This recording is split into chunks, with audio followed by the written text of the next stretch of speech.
আমরা কি করি, ছোটবেলায় ঘুড়ি উড়াইছেন ঘুড়ি নাটায় সুতা কার হাতে থাকে? মালিকের। উড়াইতে থাকে উড়াইতে থাকে উড়াইতে থাকে, যখন মনে হয় যে সন্ধ্যা হয়ে গেছে এবার নামায় ফেলবো, ঘুড়ি তো মনে করে খুশিতে উঠতে থাকে, কিন্তু যখন নাটাই দুইটা টান মারে তখন কি আসতে হয় কি হয় না? হয় কি হয় না?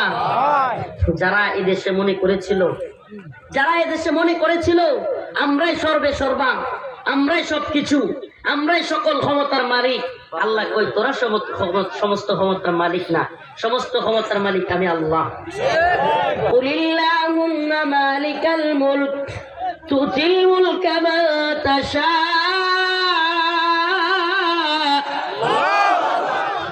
ওয়া তুইজ্জু মান তাশা ওয়া তুযিল্লু মান তাশা বিয়াদিকাল খায়র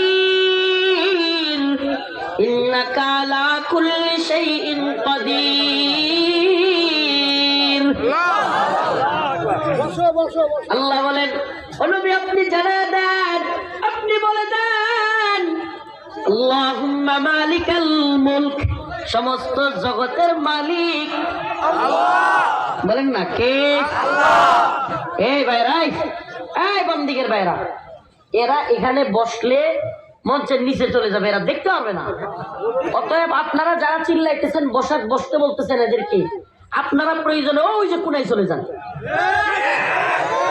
আসতে কমন করছে না, পক্ষে গেলে জিন্দাবাদ, বিপক্ষে গেলে মুর্দাবাদ। এখন ঠিক আছে, এই পাশ থেকে ওরা যদি এখানে বসে যায় একজনও দেখতে পারবে না, এমনকি এরা মঞ্চের ভিতরে ঢুকে যাবে। এখান থেকে এগুলো চিৎকার চেঁচামেচি আর করিয়েন না দয়া করে। সমস্ত ক্ষমতার মালিক কে? না হাসিনা? সুবহানাল্লাহ। আচ্ছা কোন তো 5 আগস্টের 2 দিন আগেও কেউ চিন্তা করছিলেন যে এইভাবে পালাইবো? হ্যাঁ, আল্লাহ কয় আমি জানি, তোরা না জানোস, কে জানে? আমি জানি, আমি আল্লাহ কামুল হাকিমিন। আল্লাহ নিজে বলছেন ওয়া তুইজ্জু মান তাশা ওয়া তুযিল্লু মান তাশা, আমি ইজ্জতের মালিক, আমি লাঞ্ছনার মালিক। 16-17 বছরের দাম্ভিক স্বৈরাচারী শাসক, যার সামনে কেউ কথা বলার সাহস পাইতো না। সুবহানাল্লাহ। যারা কয়েকদিন আগেও আমাদেরকে হাতে হ্যান্ডকাপ, পায়ে বেড়ি, পুলিশের এত বড় হেলমেট, জ্যাকেট, গরুর রশি দিয়া টাইনা নিয়ে যাচ্ছিল। সুবহানাল্লাহ। আল্লাহ কয় আমি ইজ্জত দেই। আজকে সেই আল্লাহ, সে আলেমদেরকে যাদেরকে রশি বাঁধছিল, বেরি পড়াইছিল, সে আল্লাহ আজকে হাজার হাজার মানুষের ভালোবাসার পাত্র বানায় দিয়েছে। আর যারা অপমানিত করছিল, লাঞ্ছিত করছিল আলেমদেরকে, আজকে তাদের পরিণতি কি? কলা পাতা নিয়া ভারত সীমান্তে বিছনা বিছাইয়া শুয়ে রয়েছে।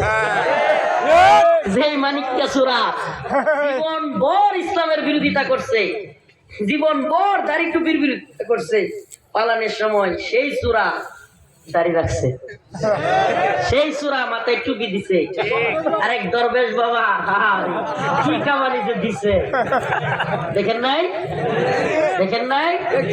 আল্লাহ পাক জালেমদের পরিণতি এত ভয়াবহ করে। এ থেকে কি শিক্ষা? এ থেকে শিক্ষা হলো আমরা কোনোদিন জুলুম করব না, আমরা কেউ জুলুম করব নতুন করে। তাইলে আমরা এখন জালিম সাজবো, চাঁদাবাজ? হ্যাঁ, আমি তো বলি যদি কোনোটা চাঁদাবাজ সাজে, যেই দলেরই হোক, এটার একবারে পিটায় শেষ করে দেবে। এই বাংলাদেশে হাসিনার জুলুম চলে নাই 16 বছরে।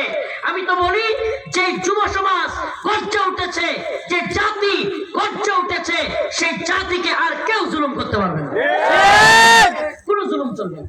নতুন করে আওয়ামী লীগের মোড়কে নতুন চাঁদাবাজ চান্দা ভাই তৈরি হবে, পিটানি শুরু করে দিবে। চাষার একটা লাঠি আছে, এমন লাঠি নিবেন, শেষ করে দিবেন। কোনো চাঁদাবাজি চলবে না, ঠিক আছে তো ইনশাআল্লাহ? আমরা একমাত্র আল্লাহর গোলামি করি, পৃথিবীর কারো গোলামি আমরা করি না। এটা একবার মাথায় ঢোকান। আমি প্রত্যেকটা প্রোগ্রামে এটা বলার চেষ্টা করি, গোলামি হবে কার? আল্লাহ। গোলাম আমরা কার? গোলাম আল্লাহ। আমাদেরকে মামলা দাও, তবু আমরা কার গোলাম? আল্লাহ। আমাদেরকে জেলে দাও, কার গোলাম? আল্লাহ। রিমান্ডে নাও, কার গোলাম? আল্লাহ। ফাঁসির কাস্টে ঝুলায় দাও, তবুও কার গোলাম? আল্লাহ। আর তুমি প্রধানমন্ত্রী থেকেও ভারতের গোলাম। আমি জেলখানায় গিয়েও, আমরা জেলখানায় গিয়েও কার গোলাম? আর তুমি প্রধানমন্ত্রী চাইতেও কার গোলাম? সুবহানাল্লাহ। তাইলে আমরা আল্লাহর গোলাম। আল্লাহর গোলাম দুনিয়াতেও শান্তিতে থাকবে, সম্মানের সাথে থাকবে, আখিরাতেও সম্মানের সাথে থাকবে।